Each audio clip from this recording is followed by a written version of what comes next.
ईद ए मिलाद सणाच्या पार्श्वभूमीवर जळगाव जिल्हा पोलिसांनी कायदा व सुव्यवस्था अबाधित ठेवण्यासाठी व्यापक नियोजन केलं आहे। या अनुषंगाने पोलीस मुख्यालयात शांतता समिती आणि मिरवणूक पदाधिकाऱ्यांची महत्त्वपूर्ण बैठक पार पडली।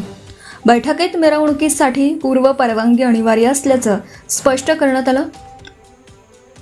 प्रशासनाने निश्चित केलेल्या मार्गात कोणताही बदल करता येणार नाही, तसेच डीजे, घोषणाबाजी किंवा धार्मिक भावना दुखावतील असे सोशल मीडियावरील पोस्ट, फोटो आणि व्हिडिओ टाळण्याचं आवाहन करण्यात आलं।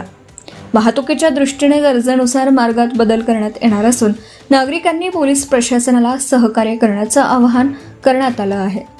मिरवणूक मार्गावरील अतिक्रमणे हटवणं, रस्ते स्वच्छ ठेवणं आणि आवश्यक ठिकाणी पिण्याच्या पाण्याची व्यवस्था करण्याच्या सूचनाही देण्यात आल्या आहेत। सुरक्षेसाठी जिल्हाभरात मोठा पोलीस बंदोबस्त तैनात करण्यात येणार आहे।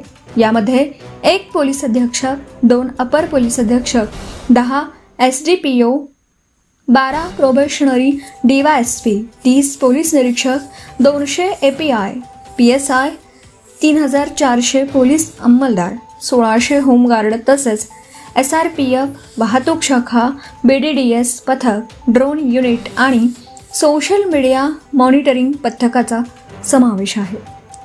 जळगाव पोलिसांनी नागरिकांना शांतता, सौहार्द आणि बंधुभावाचं वातावरण कायम राखत ईद ए मिलाद साजरी करण्याचं आवाहन केलं। Subscribe now and press the bell icon. Never miss an update.